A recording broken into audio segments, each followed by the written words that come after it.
education is about change. But the challenge is, how do we look at it? Do we support that change, or do we resist that change?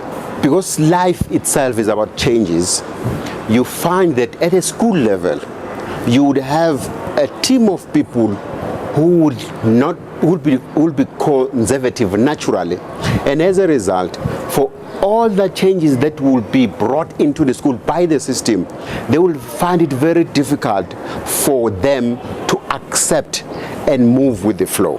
I'm here at Melrose Arch in Johannesburg with PwC. Dayalan Govender is going to be telling us about the PMDP program that they've been implementing in schools, which is producing some astonishing results.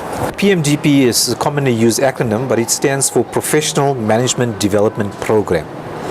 And the focus of this particular program initially started on being focused on principals, so it was looking at the management capabilities of principals at schools, and then moved on to becoming more holistic in terms of focusing on the management team within schools. So the whole concept changed from principal to Professional Management Development Program. Can you give us a very quick description of what PMDP actually looks like in a school? There's 7 modules that are core modules for any principal or any management team in a schooling situation to really have buttoned up. Those principals as well as the HODs are trained on these particular modules through college sessions or interactive sessions. So the second component is around coaching and mentoring. So there's a lot of coaching and mentoring that happens on the ground, where you get a coach going to a specific school and supporting the principal, the HOD, with achieving certain outcomes, which leads me to the third part of the program, which is about key outcomes which the program is made up of.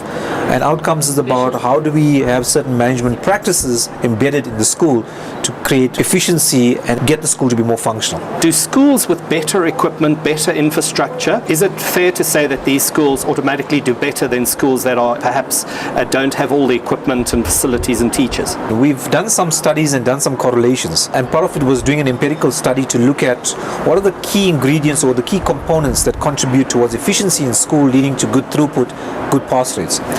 And just quite interestingly, at the end of our study, we found that there were a couple of key management practices that contributed directly in terms of school improvement, in terms of results. No evidence to show that infrastructure or resources had a direct correlation with throughput or pass rates. We started the pilot way back in 2009 in KwaZulu-Natal, and obviously increased the numbers over 2010, 2011, and now in 2012 over 2013.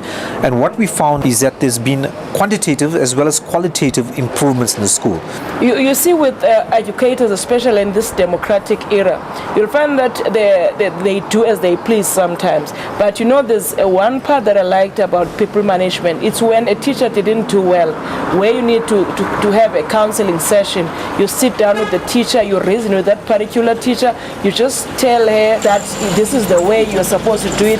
If you didn't do well, this is what is expected of you. So at least with the counseling sessions, it does help. It motivates the teachers. It helps them see reason. Going through the PMDP program, it said to me, yes, there will always be resistance to change, but success in schools is about those people who will be able to be resilient, accept change, move with it. Having gone through the program of the PMDP, I realized that becoming a change agent at the school level starts with me. From 2013, from a total of 142 learners in grade 12, we achieved 91%. 45% of that was learners passing with a bachelor pass. To me, that is good. 35% achieved a diploma pass, and only 20% achieved a certificate pass. In the history of that area where we're coming from, we're the only school that has been able to produce a learner with 100% pass in mathematics. We are the only school that has been able to produce a learner with 8 distinctions. I've been in that school for quite some time. I've been there with the very same educators. What is it that has changed, that has made us produce good quality results? Not just good results, but quality results. I don't believe we've imported new teachers. No, we've not done that. All that has happened was a change of attitude from management, which then filtered through to all stakeholders within the school.